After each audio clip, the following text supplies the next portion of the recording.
Boa noite, telespectadores. No programa de hoje, voltamos a conversar com o Dr. Pedro Pablo Komlos, que, entre outros inúmeros títulos aí que possui, né, ele agora também é presidente da União Internacional de Angiologia.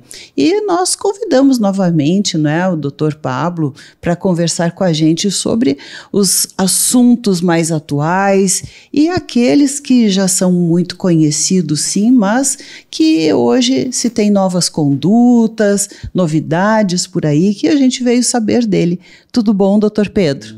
Muito bom, muito prazer em estar contigo de novo, num dia que foi chuvoso, né? E para conversar sobre angiologia, sobre cirurgia vascular. É uma coisa boa, é uma oportunidade ótima.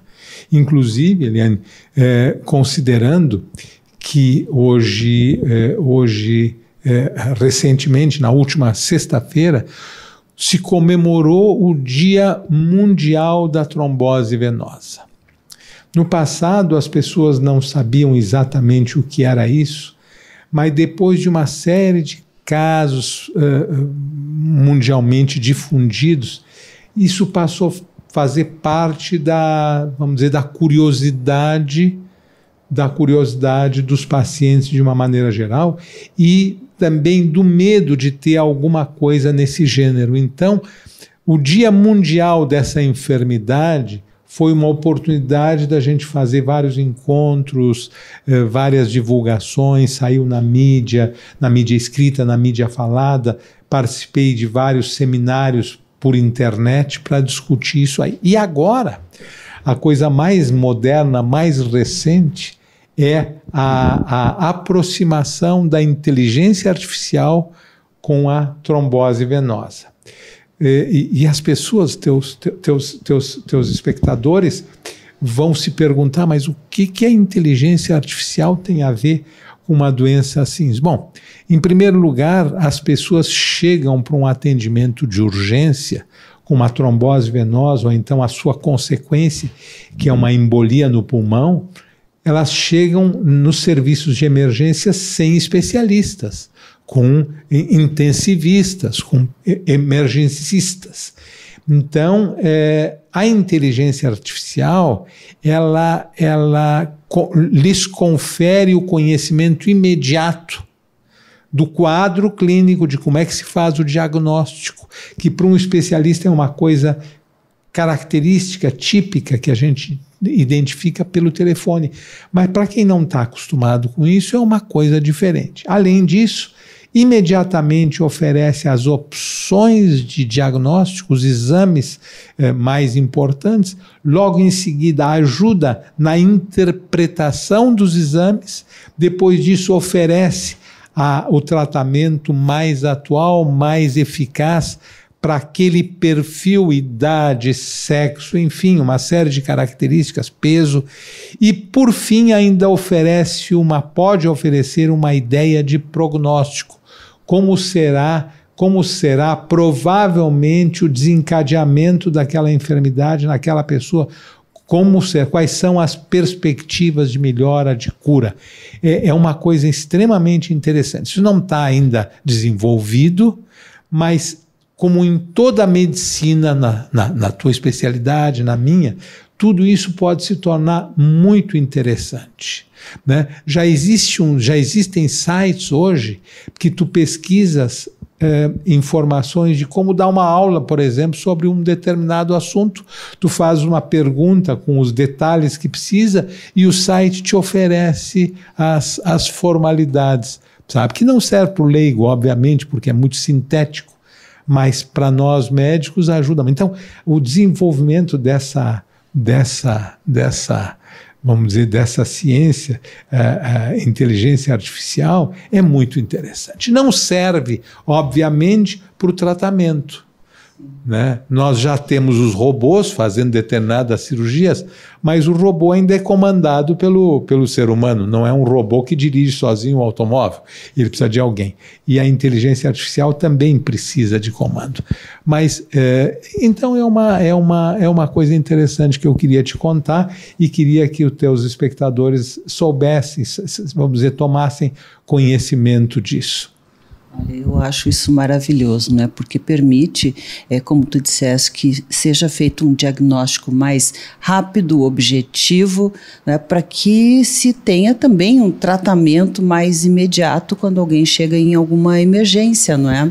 Eu acho isso maravilhoso e, obviamente, né? Como também falaste, né?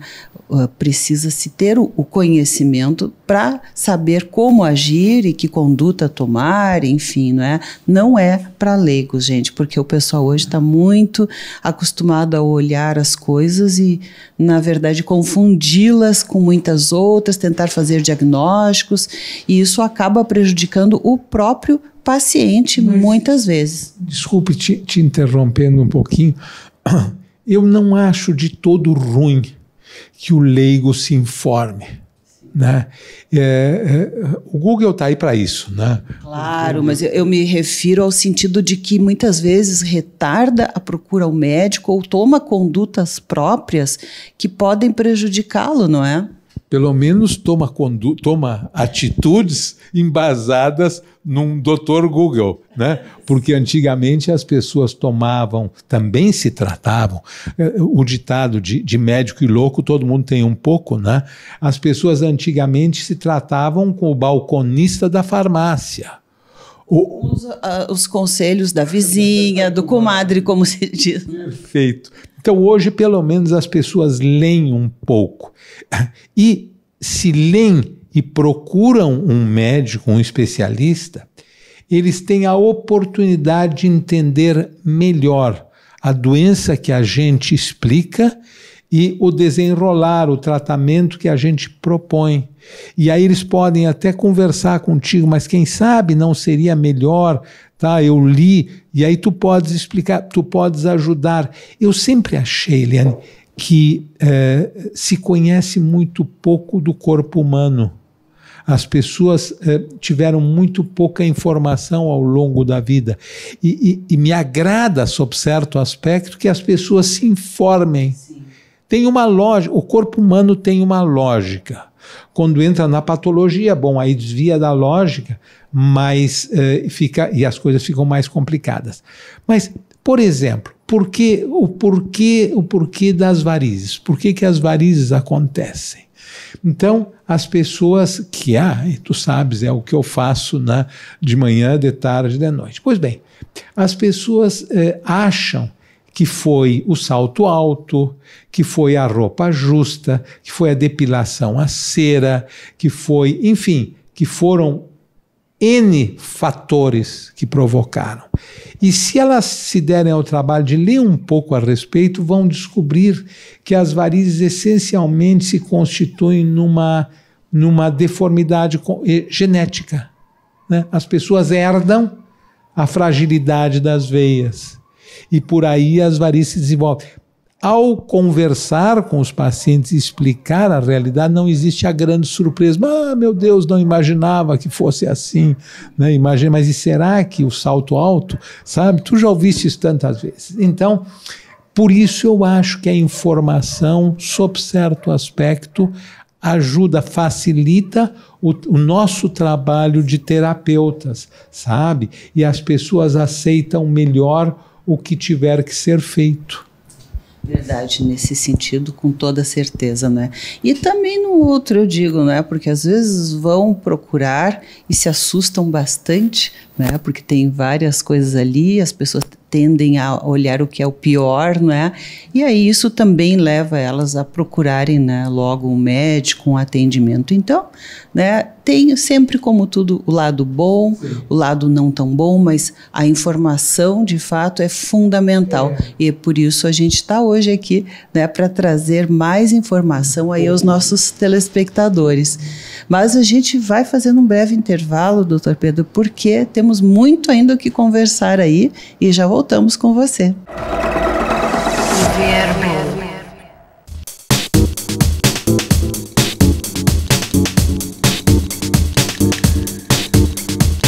Estamos de volta conversando aqui com o Dr. Pedro Pablo Komlos, que é médico angiologista e também, né, é presidente da União Internacional de Angiologia, entre muitos outros títulos aqui que ele tem, né, ao longo da sua grande carreira aí, né, na área, e sempre palestrando pelo mundo, participando de todos os congressos da área, sempre muito atualizado.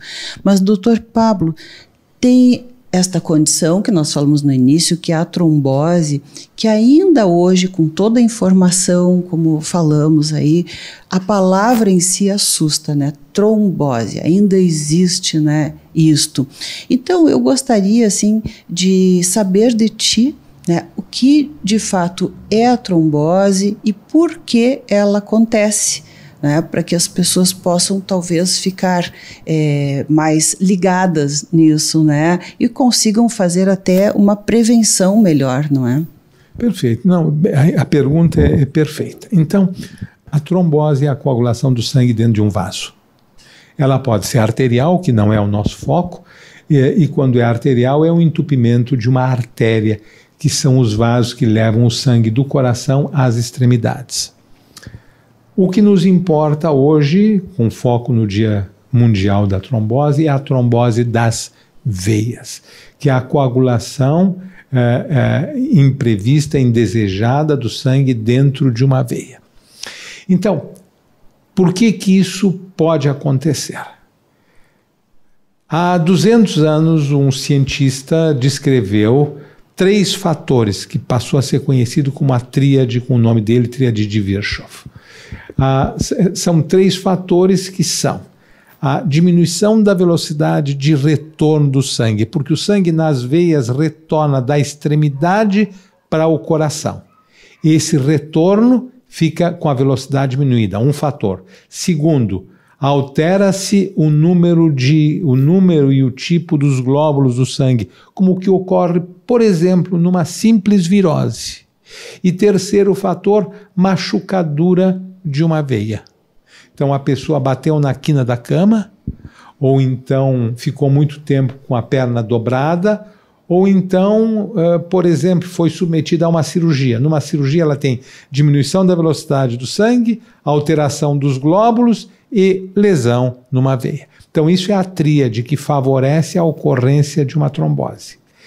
O que não se sabia nessa época, e o que piorou um pouco mais o conhecimento dessa enfermidade, é que ainda falta entender por que 3 pessoas com a mesma característica, apenas uma vai fazer trombose e as outras não. E aí entra um gatilho novo, um gatilho que tem menos de 100 anos, que é a trombofilia. E a trombofilia é uma condição na qual o indivíduo nasce com uma deficiência em todo o conjunto de elementos que faz o sangue coagular ou não. Então, essa condição favorece a ocorrência de uma trombose. É isso, basicamente é isso. Então, aqueles elementos que a gente puder tratar nesse conjunto de coisas.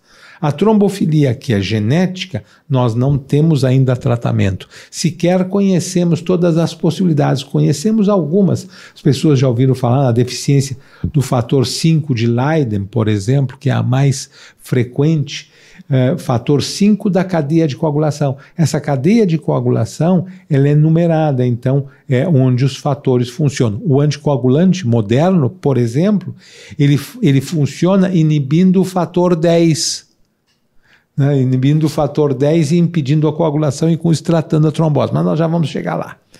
Então, existem condições predisponentes. Se eu sei que a pessoa tem essa condição de trombofilia, eu vou protegê-la ainda mais. Mas qual é o primeiro fator, a primeira razão para que a gente trate varizes, por exemplo? Pois muito bem, as varizes naturalmente, na sua definição, tem uma diminuição da velocidade de retorno do sangue. Então, um dos fatores que provocam a trombose já está patente e permanente na vida da pessoa que tem varizes ativas presentes. Então, o seu tratamento já melhora uma das condições. Por exemplo, numa cirurgia, que haveria uma alteração de outras coisas.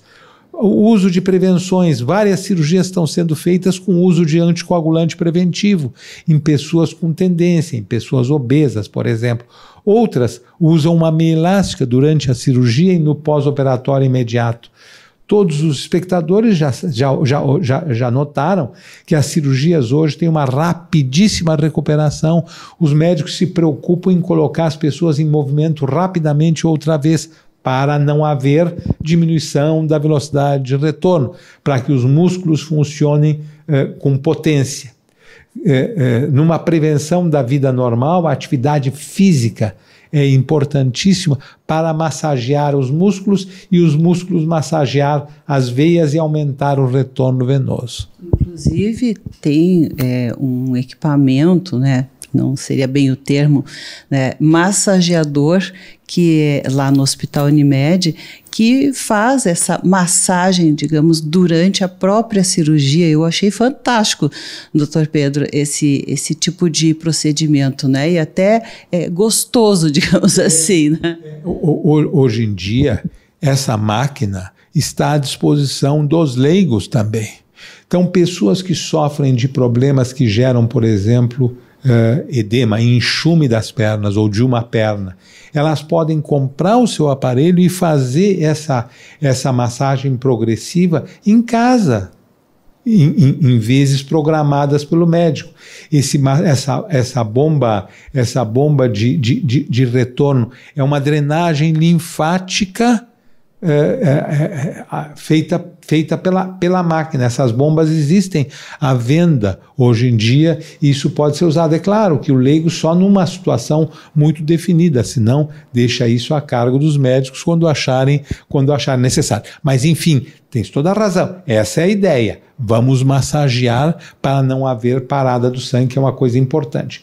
Pessoas com alguma tendência, pessoas obesas, pessoas mais velhas, que viajam essas longas viagens, vão a Dubai, são 19 horas de viagem.